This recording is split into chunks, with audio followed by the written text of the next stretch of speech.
मोक्षमार्गस्य नेतारं भेत्तारं कर्मभूभृतां ज्ञातारं विश्वतत्त्वानां वन्दे तद्गुणलब्धये वीरं प्रणम्य भववारिनिधि प्रपोतम् उद्योदिताखिलपदार्थमनल्पपुण्यं निर्वाणमार्गमनवद्य गुणप्रबन्धम् आत्मानुशासनमहं प्रवरं प्रवक्षे लक्ष्मीनिवासनिलयं विलीनविलयं निधाय हृदि वीरम् आत्मानुशासनमहं वक्षे मोक्षाय भव्यानाम।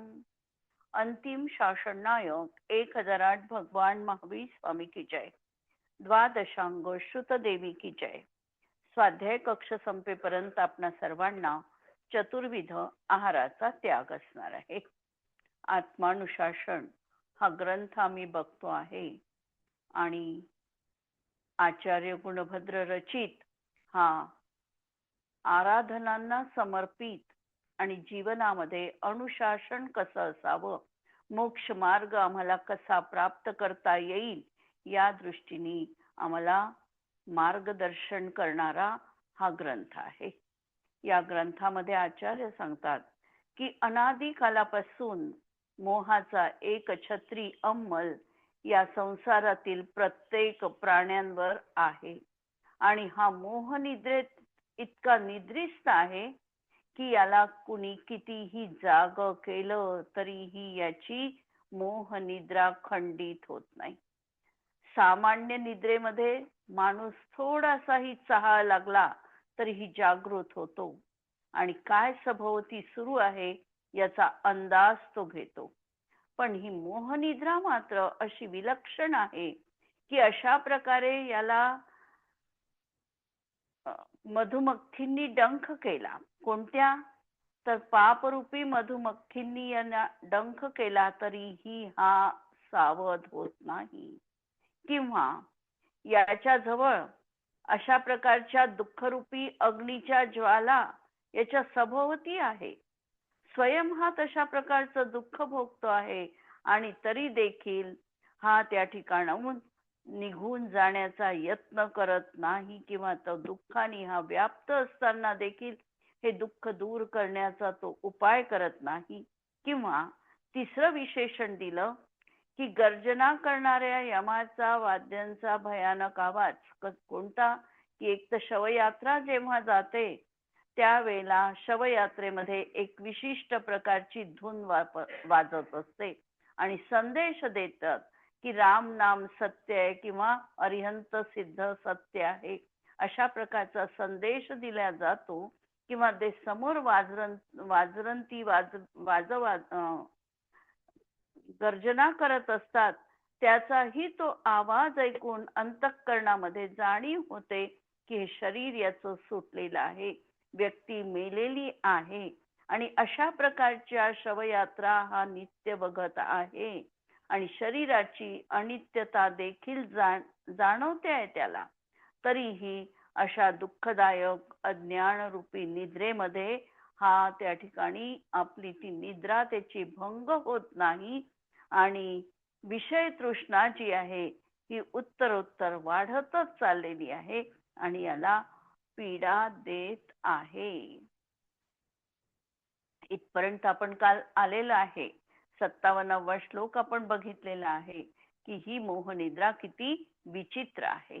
आता या मोहनिद्रेच्या जो वशीभूत झालेला प्राणी आहे त्याची दशा कशी असते? हा जीव मोहरूपी निद्रेच्या वशीभूत होऊन दुःखमय असार अशा संसाराला परत परत इच्छित आहे। या संसारामध्ये तीळ मात्र देखील सुख नाही हे याला त्या ठिकाणी शाब्दिक रूपाने जरी ज्ञात झालं तरी प्रतितीयुक्त मात्र तो याची कामना करतो आहे। इकडे सतत म्हणतो आहे, अनुप्रेक्षांचं चिंतन करत आहे आणि अनुप्रेक्षांचं चिंतन करत असताना म्हणतो की या शरीराला देह पण नाही, स्मशान भूपर्यंत अंती हे येती आप्त गण सारे. अशा प्रकारची भावना, मला एकाकी आहे मी हे म्हणतो आहे, अशा प्रकारच्या शब्दरूप जंजाळामध्ये अडकत असताना देखील प्रतीती युक्त होऊन हा संसार खरंच दुःखमय आहे असं मानत नाही आणि परत परत या संसाराचीच अभिलाषा जीवनात करतो आहे. हे अत्यंत आश्चर्यकारक कृत्य आचार्यांना वाटतं आहे. 58 नंबरचा श्लोक. तादात्म्यं तनुभिः सदानुभवनं पाकस्य दुष्कर्मणो व्यापारसमयं प्रति प्रकृतिभिर्गाढं स्वयं बन्धनम् निद्राविश्रमणं मृते प्रतिभयं शश्वन्मृतिश्च ध्रुवम् जन्मिन् जन्मनि ते तथापि रमसे तत्रैव चित्रं महत्. आचार्य आम्हाला संबोधन करतात आहे. एक विशिष्ट वैशिष्ट्यपूर्ण शब्द आचार्यांनी या जीवराशीसाठी ठेवला, जन्मीन. कारण हा जीव अनादी कालापासून जन्म मृत्यू असं धारण करत आहे, म्हणून निरंतर जन्म मरण धारण करणाऱ्या हे जन्मीन. तू या संसारामध्ये तादात्म्यम तनुभीही, तू या संसार रूपी याच्यामध्ये जन्म मरण धारण करणारे आहे संसारी प्राणी. तू या जन्म मरण रूपी संसारात तुझा शरीराशी काय आहे तर तादात्म्य संबंध आहे. जरी या ठिकाणी आचार्यांनी शरीर आणि आत्म्याचा तादात्म्य संबंध सांगितला आहे, तादात्म्य हा मांडतो आहे, वास्तविकता हा संबंध संयोग सिद्ध संबंध आहे. तादात्म्य संबंध तिथेच म्हणायचा की ज्या ठिकाणी तो गुण त्या पदार्थापासून अलग होऊ शकत नाही, तिथे नित्य तादात्म्य संबंध लावायचा. जसा जीवाचा ज्ञानाशी नित्य तादात्म्य संबंध आहे, अग्नीचा उष्णतेशी नित्य तादात्म्य संबंध आहे, परंतु शरीराशी मात्र आत्म्याचा तादात्म्य संबंध नाही. कारण शरीर पृथक आहे आणि आत्मा पृथक आहे. असं असताना दोन अशा प्रकारच्या भिन्न पदार्थांमध्ये हा एकत्व मांडतो आहे आणि एकत्व मानून त्या ठिकाणी हे समजतो आहे की मी म्हणजे जणू काही शरीर आहे आणि शरीराला जर काही झालं तर ते मलाच झालं. अशा प्रकारे हा शरीरामध्ये ममत्व भाव करून ममत्व भावानी त्याच्याशी तादात्म्य जोडू पाहतो. म्हणून आचार्यांनी तादात्म्यम हा शब्द ठेवलेला आहे त्या ठिकाणी. आणि आम्ही समजायचंय की आत्म्याचा आणि शरीराचा तादात्म्य संबंध नाही. असा हा तादात्म्य तनुभवू सदा अनुभवन पाकस्य दुष्कर्मण. हे जे दुष्ट कर्म आहे, या दुष्ट कर्माच्या फलाच्या अधीन होऊन हा जीव जीवनामध्ये शरीराच्या माध्यमातून अशा प्रकारे कर्माचा अनुभाग भोगतो आहे. तिथेही हा एकत्व मानतो आहे की हे सुख दुःख म्हणजे मी आहे, मला होत आहे, अशा प्रकारची त्या ठिकाणी हा प्रतीती करतो. याशिवाय व्यापार हा समयम, व्यापार याचा अर्थ या ठिकाणी घ्यायचा मन वचन कायेचा परिस्पंदन, हाच व्यापार आहे. आणि हा व्यापार नित्य सुरू आहे, प्रति समय सुरू आहे. आम्ही समजा अगदी स्थिर बसलो आहे, बोलत नाहीये, मनामध्ये विकल्प नाही, आमचा व्यापार रुकलाय का? आत्म्याचा परिस्पंद रुकला आहे का? ही योगाची क्रिया आहे आणि योगाच्या माध्यमातून प्रति समय मन वचन कायेची प्रवृत्ती होते आहे. आत्म्याचं हलनचलन होत आहे, आत्म्याचा परिस्पंद होतो आहे आणि त्या माध्यमातून प्रकृतीभिही गाढम, हा प्रकृतीला बांधतोय, हा कर्माला बांधतोय, हा 7 आणि किंवा 8 प्रकारच्या कर्माचा निरंतर बंध करतो आहे आणि स्वयंबंधनात अडकलेला आहे. स्वयंच कर्माला आमंत्रित करतोय परिस्पंदनाच्या माध्यमातून आणि स्वयं या कर्मबंधनात अडकलेला आहे. नंतर निद्रा विश्रमणम, झोप आली की थोडा काळ विश्रांती घेतो. आणि मृतेहे प्रतिभयम, मृत्यूच याला प्रतिसमय भय आहे. 7 प्रकारच्या भयामध्ये एक मरण भय पण आहे. तर हे सतत हा जीव, मला काही होईल का, माझा मरण तर नाही येणार ना, मला दुःख तर नाही होणार ना, अशा प्रकारच्या विवंचनेमध्ये हा प्रतिसमय जगतो आहे. म्हणून मृत्यू हो प्रतिभयम आणि शश्वन मृतिश्च ध्रुवम. आणि ज्या मरणाला हा इतका भीतो आहे तो मृत्यू मात्र निश्चित शाश्वतपणे ध्रुव रीतीने त्याच्या जीवनात येणारच आहे. हा मृत्यू कशाला म्हणतो तर 10 प्राणांचा वियोग होणं याला हा मृत्यू समजतो. आणि हा असं मानतो की शरीराची उत्पत्ती झाली म्हणजे माझी उत्पत्ती झाली, शरीराचा नाश झाला म्हणजे माझा नाश झाला. आणि मरण भय तरी याला का वाटतं, शरीराचा वियोग म्हणजे मरण मानलेला आहे, 10 प्राणांचा वियोग म्हणजे मरण मानलेला आहे. आणि मरण मानलं त्या ठिकाणी म्हणून याला त्या मरणाची भीती वाटते. पहिल्यांदा तर आम्हाला हे समजायचं आहे की मरण कुणाचं आहे. मरण हे तर ज्या शरीराचा संयोग झाला त्या संयोगाचा आता वियोग होणार आहे. ज्या 10 प्राणांनी आम्ही जीवन जगत आहोत आणि 10 प्राणांनी जीवन आम्ही जगतो आहे, हे आमचं कथन असणार आहे. कोणत्या नयाच्या माध्यमातून 10 प्राणांनी, 10 द्रव्य प्राणांनी हा जीव जगतो आहे, हे आमचं कथन असणार आहे. कोणता नय वापराल या ठिकाणी? व्यवहार. व्यवहार तर आहे, पण कोणता व्यवहार आहे हा? व्यवहार 2 अनुपचरित तऱ्हेचे आहेत. असद्भूत व्यवहार नाही. हा, अनुपचरित असद्भूत व्यवहार नय. हा नय म्हणतो आहे की मी 10 प्राणांनी जगतोय. 10 प्राणांनी जगतोय म्हणजे द्रव्य प्राणांनी जगतोय. कधी कधी म्हणतो की मी भाव प्राणांनी जगतोय. भाव प्राण काय आहे? लब्धी आणि उपयोग हे भावेंद्रिय आहे. आणि जो चैतन्य रूप व्यापार होतो आहे त्याला आम्ही भाव प्राण म्हणतो. आणि कधी कधी हा असं मानतो की मी भाव प्राणांनी जगतो आहे. हा जीव भाव प्राणांनी जगतो हे म्हणणं कोणत्या नयाचं कथन आहे? भाव प्राणांनी जगतो. उपचरित असद्भूत व्यवहार नाही. उपचरित असद्भूत, असद्भूत, असद्भूत नाही, कारण हा जीवाचा भाव आहे. एक तर याला आम्ही काय म्हणू शकतो? अशुद्ध निश्चय नाही. अशुद्ध निश्चय नयानी हा जीव भाव प्राणांनी जगतो. कारण भाव प्राण कुणाचा आहे? जीवाचा विभाव रूप प्राण आहे. विभाव कसा? कारण लब्धी आणि उपयोग म्हणजे जो क्षयोक्षम आहे हा क्षयोक्षम तर जीवाच्या ठिकाणी दिसतो आहे. म्हणून एक तर याला आम्ही अशुद्ध निश्चय नय म्हणू शकतो किंवा जीवाचा जीवात आहे हेच सांगितलं पण आम्ही अशुद्ध कथन केलं म्हणून कदाचित सद्भूत व्यवहार पण याला म्हणता येऊ शकतो.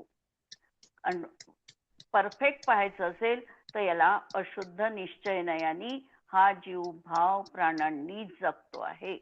कधी म्हणतो की हा मतिश्रुत ज्ञानाने जगतो आहे, सुमती सुश्रुत ज्ञानाने जगतो आहे किंवा चक्षु अचक्षु दर्शनाने जगतो आहे. हे आमचं म्हणणं. हे झालं एक देश शुद्ध निश्चय नयानी कथन. कधी म्हणतो की मी माझ्या केवल ज्ञानाने जगतो आहे, हे झालं त्याचं केवल ज्ञानाने जगतो हे त्याचं कथन झालं पर्यायार्थिक नयानी कथन. किंवा केवल ज्ञान आणि आत्मा याच्यामध्ये भेद केला या दृष्टीने जर बघितलं तर सद्भूत व्यवहार नयाचं कथन. आणि हे सगळे नय ज्या ठिकाणी आम्ही गौण करू कोणत्याही नयाने हे कथन केलं तरी या सगळ्या नयांना गौण करून ज्या वेळेला आम्ही म्हणू की मी शुद्ध ज्ञानानी दर्शनानी जगतो आहे, शुद्ध प्राणांनी जगतो आहे, मी चैतन्य प्राणांनी जगतो आहे, तेव्हा ते आमचं कथन शुद्ध द्रव्यार्थिक नयानी होणार आहे. आणि या ठिकाणी आम्हाला मरण आणि जन्म हे कसं आहे, तर हे आमचं चक्र शरीराश्री चक्र आहे.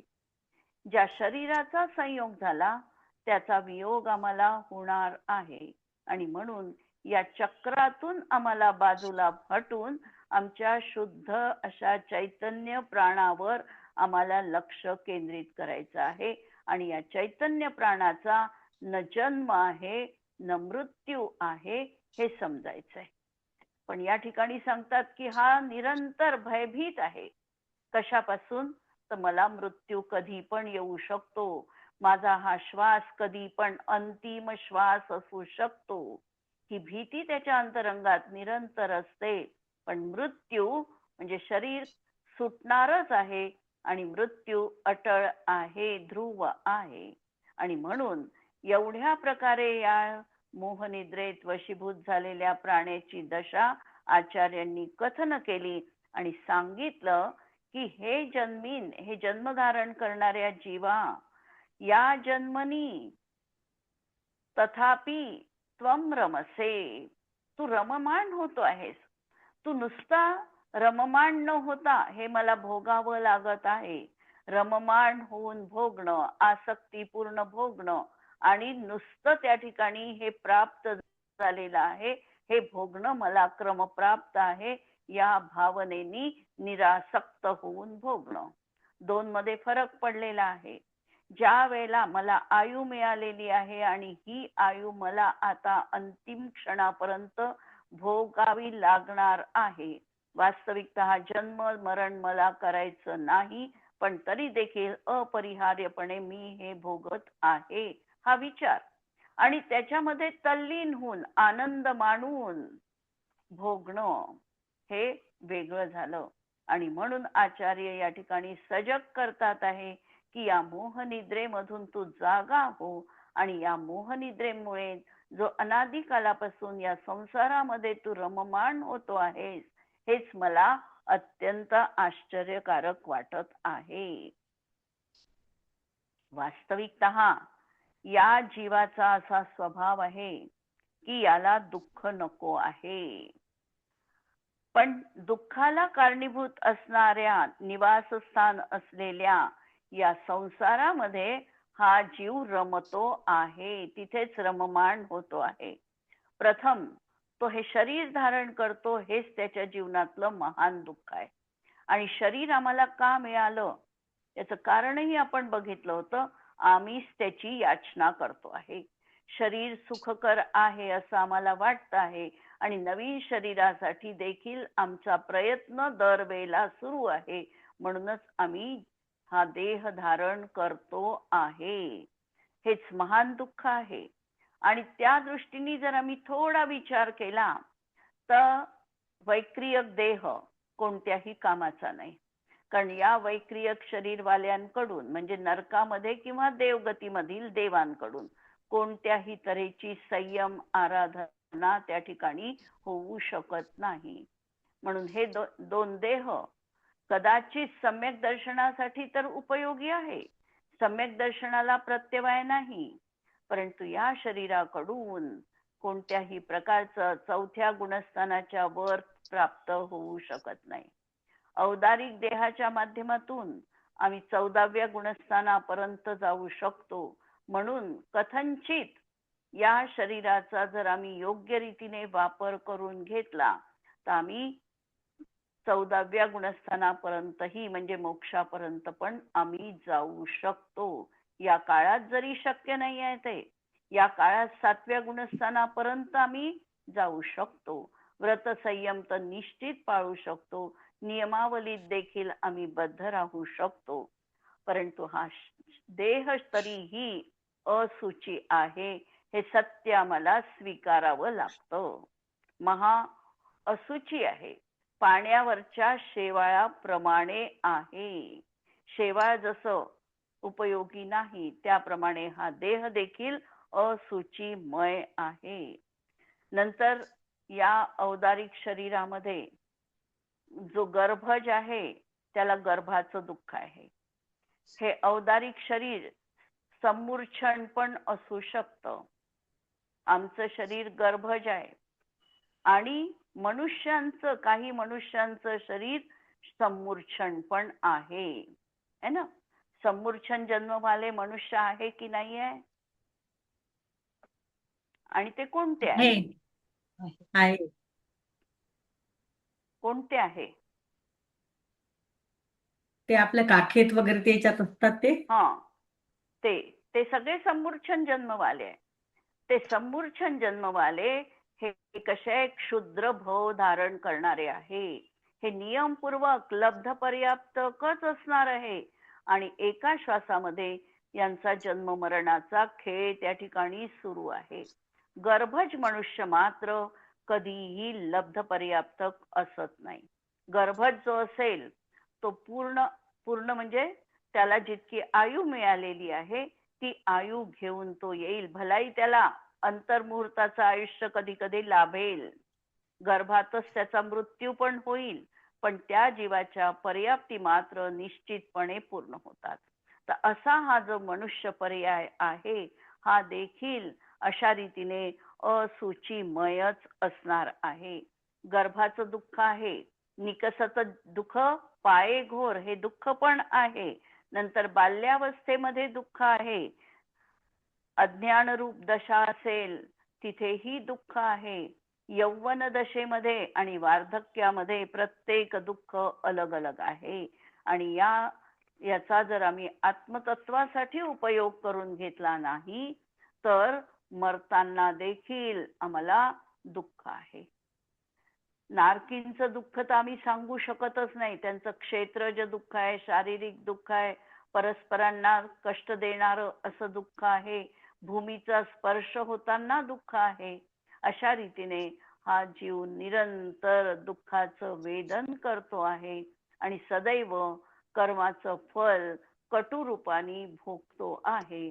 आणि कर्म बंधन जे आहे हा प्रगाढ करतो आहे.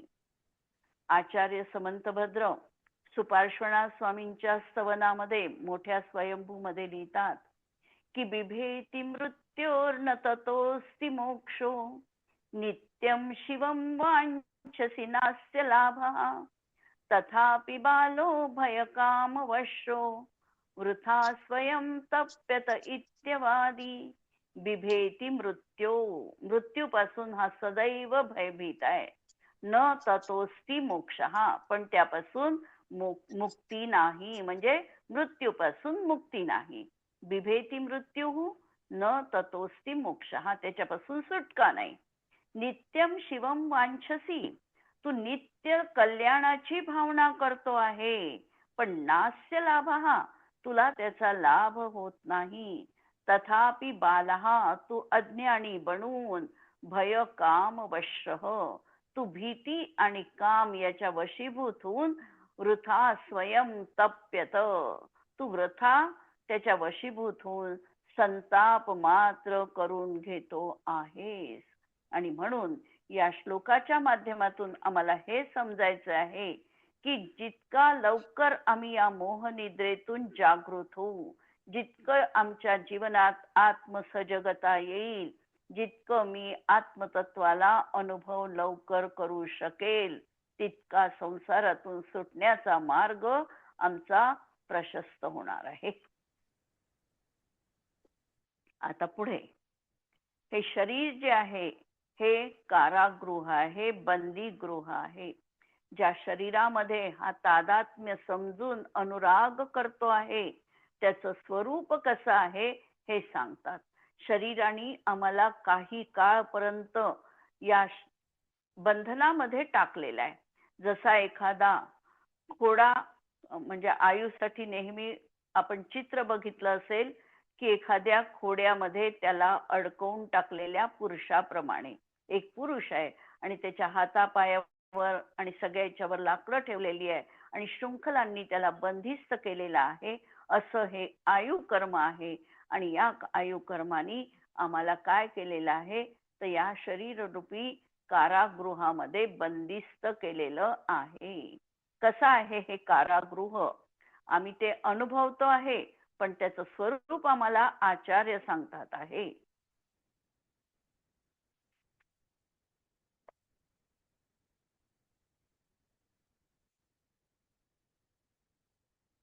अस्थि स्थूल तुला कलाप घटितम नद्धम शिरा स्नायुभिर चर्माच्छादितमस्त्रसांद्र पिशितेर लिप्तम सुगुप्तम खले कर्मारातिभिरायुध घन निगल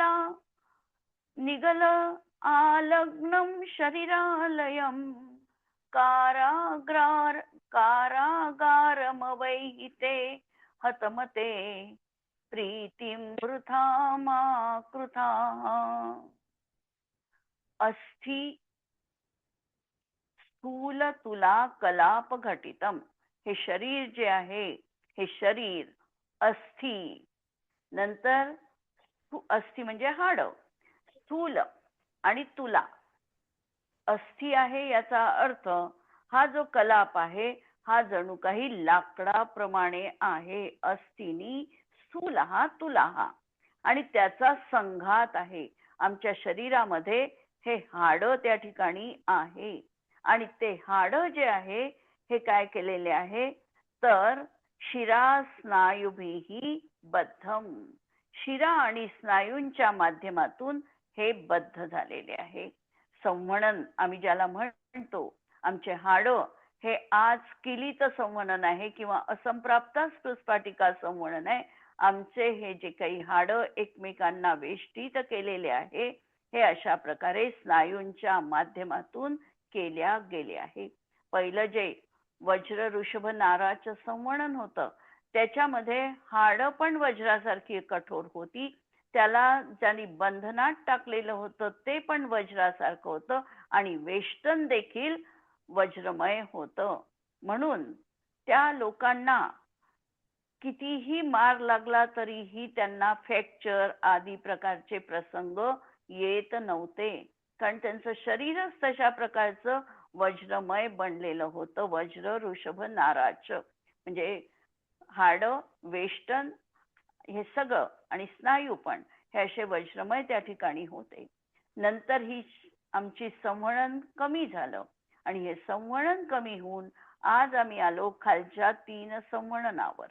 या संवहनामध्ये जे काही हाड आहे हे पण वज्राप्रमाणे नाही, याला यांनी बांधलेलं आहे शिरा स्नायूंनी, हे देखील आमचं तकलादू आहे सगळं काम, आणि त्यामुळे हे आमचं शरीर असं हे आज दिसतं आहे.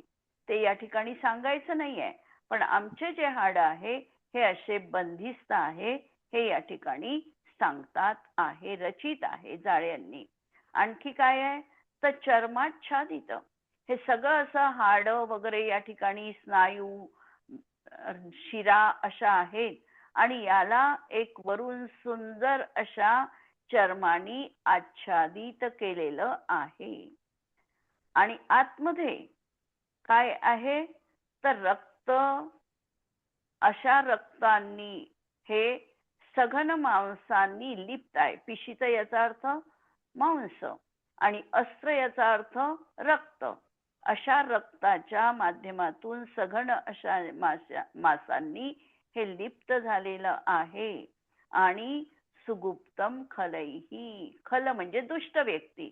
तर दुष्ट व्यक्ती कोणता आहे या ठिकाणी, तर कर्मरूप दुष्ट व्यक्तींनी हे रक्षित केलेलं आहे. कर्मारातिभिही आयुः उद्घन निगल आलग्नम, आणि या याच्यामध्ये आयुरूप अशा प्रकारच्या भारी वजनदार अशा साखळ्यांनी हा संलग्न आहे. अशा या शरीरालयम काराग्रार, हे शरीर जे आलय आहे, हे निवासस्थान तुझं जे आहे हे कारागृहापेक्षा काहीही कमी नाही, म्हणजे कारागृहच आहे. आणि ते हतमते, हतमती, तुझी बुद्धी मारल्या गेलेली आहे, हत झालेली आहे. अशा या कारागृहामध्ये तू प्रीतीम वृथा मा कृथा, तू व्यर्थ अशी प्रीती करू नकोस, हे आचार्य या ठिकाणी सांगतात आहे. हे बुद्धिहीन, नष्टबुद्धी, हतमते, हे तू या शरीरामध्ये व्यर्थ अशी प्रीती करू नको. हे शरीर कधीही तुला साथ देणार नाही. या शरीरावर तू कितीही उपकार केले तरीही हे कृतघ्न आहे. शरीराला म्हटलं समजा आम्ही, चल मी तुला एवढं सुंदर सुंदर वस्तू दिलेले आहे, तू माझ्या सोबत पुढच्या भवात चल.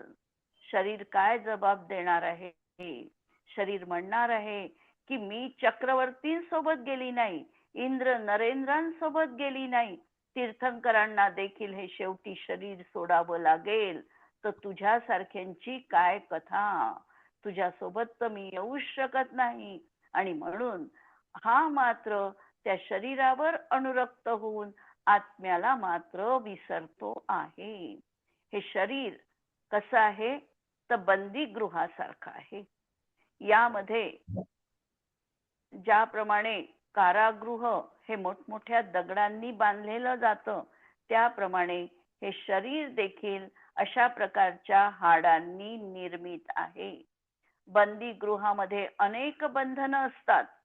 कोणत्या वेळात बाहेर जायचं, किती काम करायचं, हे सगळे बंधनं त्याच्यावर असतात. त्याप्रमाणे हे शरीर देखील नसांच्या ज्वालांनी बद्ध आहे. बंदीगृह छतानी झाकलेलं असतं. हे शरीर चामड्यानी आच्छादित आहे आणि रुधिर आणि मांसाने लिप्त आहे.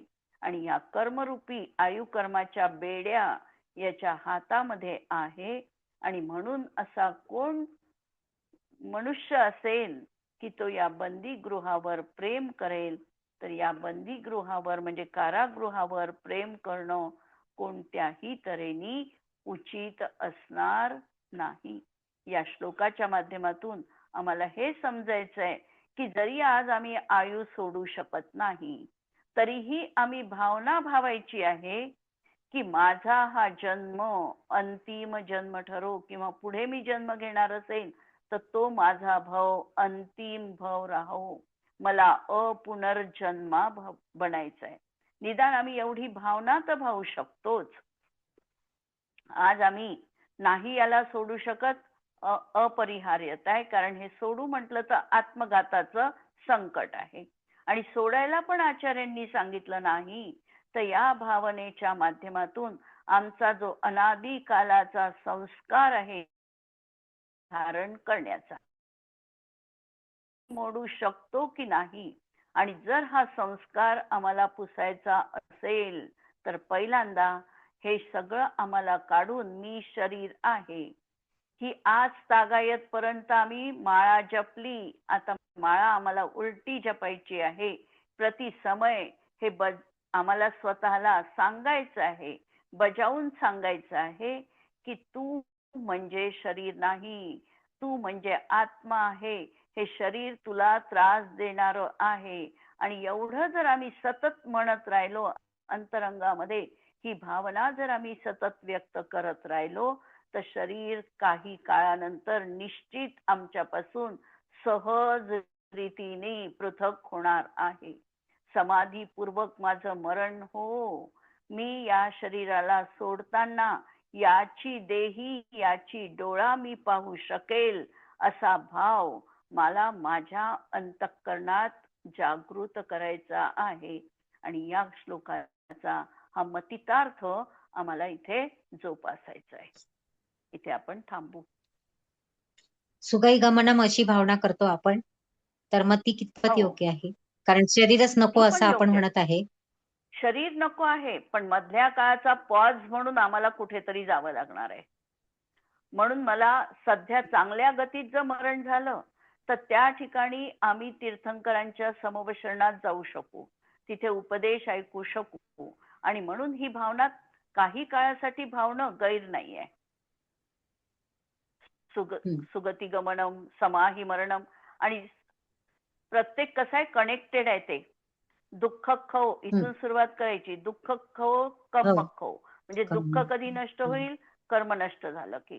दुःख खो कर्म खो, आणि मग पुढे बोधी लाभ झाला की बोधी लाभ होईल. आणि नंतर बोधी लाभ झाला याचाच अर्थ काय? स्वपरभेद विज्ञान झालं.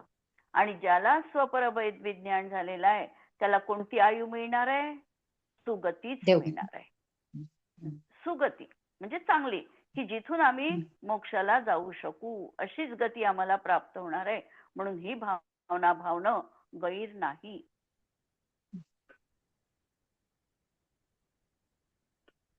जिनवाणी के ज्ञान ते सुझे लोकालो, सो जिनवाणी मस्तक नमो सदा देत हूँ घोष. नमो अरिहंताणम, नमो सिद्धाणम, नमो आयर्याणम, नमो वज्रायाणम, नमो लोये तव साहुणम. सर्वांना जय जिनेंद्र.